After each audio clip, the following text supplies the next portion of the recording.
ಆರ್ಫೆ info YouTube channel ಸ್ವಾಗತ. ಈ ವಿಡಿಯೋದಲ್ಲಿ ಗ್ರಾಮ ಆಡಳಿತಾಧಿಕಾರಿಗಳ ನೇಮಕಾತಿಗೆ ಸಂಬಂಧಪಟ್ಟಂತೆ ಕಡ್ಡಾಯ ಕನ್ನಡ ಪತ್ರಿಕೆಯನ್ನು ಕೆಎದವರು ಇಂಟ್ರೊಡ್ಯೂಸ್ ಮಾಡಿದ್ದಾರೆ. ಅದನ್ನು ಪಾಸ್ ಆಗಲೇಬೇಕಂತೇಳಿ ಆ ಪ್ರಶ್ನೆ ಪತ್ರಿಕೆ ಯಾವ ರೀತಿಯಾಗಿರ್ತದೆ, ಅಲ್ಲಿ ಪ್ರಶ್ನೆಗಳು ಯಾವ ರೀತಿಯಾಗಿ ಬರ್ತದೆ, ಒಂದು ಮಾಡೆಲ್ ಕ್ವಶನ್ ಪೇಪರನ್ನು ನಾನು ಅಲ್ಲಿ ತಮಗೆ ತೋರಿಸ್ತಾ ಬರ್ತಂತೆ. ಕೆಎನೇ ನಡೆಸಿದಂಥ ಒಂದು ಮಾಡೆಲ್ ಪೇಪರ್ದಾಗಿದೆ. ಇಲ್ಲಿ ತಾವು ನೋಡ್ಬೋದು, ಅವರು ನೋಟಿಫಿಕೇಷನಲ್ಲಿ ಕೊಟ್ಟುಬಿಟ್ಟಿದ್ದಾರೆ.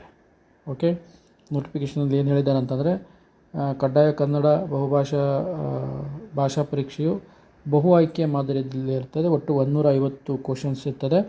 ಅದರಲ್ಲಿ ಅಭ್ಯರ್ಥಿ ಕನಿಷ್ಠ 50 ಅಂಕಗಳನ್ನು ಗಳಿಸಬೇಕು ಅಂತ ಕೊಟ್ಟಿದ್ದಾರೆ. ಅಂದರೆ ಈ ಪರೀಕ್ಷೆಯಲ್ಲಿ 50 ಮಾರ್ಕ್ಸ್ ಬಿತ್ತು ಅಂದರೆ 150ಕ್ಕೆ 50 ಮಾರ್ಕ್ಸ್ ಬಿದ್ದರೆ ಆತ ಪಾಸ್ ಅಂತೇಳಿ ಕನ್ಸಿಡರ್ ಮಾಡಿಕೊಂಡು ಪೇಪರ್ ಏನು GK ಪೇಪರ್ ಏನಿದೆಯಲ್ಲ, ಆಡಳಿತಾಧಿಕಾರಿ ಸ್ಪರ್ಧಾತ್ಮಕ ಪರೀಕ್ಷೆ ಪೇಪರ್, ಈ ಪೇಪರು ಮತ್ತು 2 ಪೇಪರ್ ಏನಿದಾವಲ್ಲ, ಈ 2 ಪೇಪರ್ನ ಒಂದು ಮಾರ್ಕ್ಸನ್ನು ಕೌಂಟ್ ಮಾಡಿ ಮುಂದೆ ರ್ಯಾಂಕ್ ಲಿಸ್ಟಿಗೆ ಪರಿಗಣನೆಗೆ ತೆಗೆದುಕೊಳ್ತಾರೆ. ಆದರೆ ಅದೇ ರೀತಿಯಾಗಿ ಈ ಪರೀಕ್ಷೆಯಲ್ಲಿ ಏನಾದರೂ 50 ಮಾರ್ಕ್ಸ್ ಪಡೆದೇ ಇದ್ದರೆ ಆತನನ್ನು ಫೇಲ್ ಅಂತೇಳಿ ಕನ್ಸಿಡರ್ ಮಾಡ್ತಾ ಬರ್ತಾರೆ. ಹೀಗಾಗಿ ಈ ಪರೀಕ್ಷೆಯಲ್ಲಿ ನಾವು ಕಡ್ಡಾಯವಾಗಿ 50 ಅಂಕಗಳನ್ನು ಪಡೀಲೇಬೇಕಾಗುತ್ತೆ. ಯಾಕಂದರೆ ಇಲ್ಲಿಯೂ ಸಹಿತ ನೆಗೆಟಿವ್ ಮಾರ್ಕಿಂಗ್ ಇರ್ತದೆ. ಓಕೆ, ಇಲ್ಲಿಯೂ ಸಹಿತ ನೆಗೆಟಿವ್ ಮಾರ್ಕಿಂಗ್ ಇದೆ.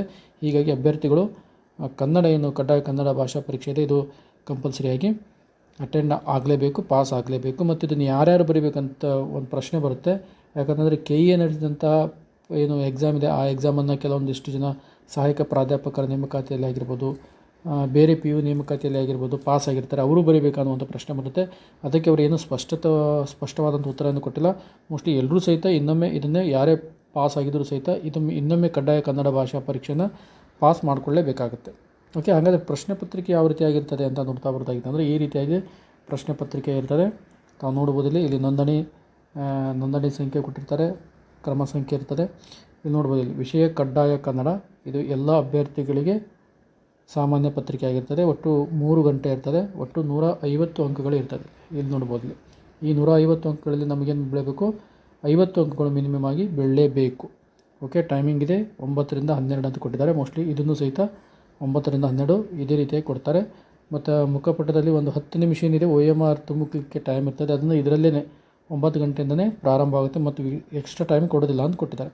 ಮತ್ತು ಇಲ್ಲಿ ಸೂಚನೆಯನ್ನು ನೋಡ್ತಾ ಬರೋದಾಗಿತ್ತು ಅಂತಂದರೆ, ಸಾಮಾನ್ಯವಾಗಿ ತಮಗೆ ಗೊತ್ತಿದೆ 150 ಪ್ರಶ್ನೆಗಳಿರ್ತಾವೆ ಅಂತ ಕೊಟ್ಟಿದ್ದಾರೆ. OMR ಇರ್ತದೆ, ಬಿಡಿ ಭಾಗ ನಮಗೆಲ್ಲ ನಾರ್ಮಲಾಗಿ ಗೊತ್ತಿರ್ತದೆ.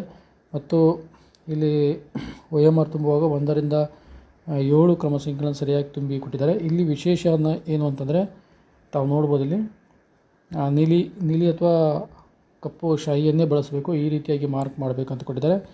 ಇನ್ನೂ ಗಮನಿಸಬೇಕಾದಂತೆ ಏನು ಅಂತಂದರೆ, ಇಲ್ಲಿ ನೋಡ್ಬೋದು, ಇಲ್ಲಿ ಪಾಯಿಂಟ್ ನಂಬರ್ 14 ನೋಡಿ, ನಕಾರಾತ್ಮಕ ಮೌಲ್ಯಮಾಪನ ಇರುವುದರಿಂದ ಪ್ರತಿ ತಪ್ಪು ಉತ್ತರಕ್ಕೆ 25 ಅಂದರೆ 0.25 ಮಾರ್ಕ್ಸನ್ನು ಕಳೆದುಕೊಳ್ಳಲಾಗುವುದು. ಅಂದರೆ 4 ತಪ್ಪು ಬರೆದ್ರೆ 1 ಮಾರ್ಕ್ಸ್ ಹೋಗುತ್ತೆ. ಹೀಗಾಗಿ ಈ 150 ಏನು ಅಂಕದ ಪ್ರಶ್ನೆ ಇದೆಯೋ ಇಲ್ಲೂ ಸಹಿತ ನೆಗೆಟಿವ್ ಮಾರ್ಕಿಂಗ್ ಇರ್ತದೆ.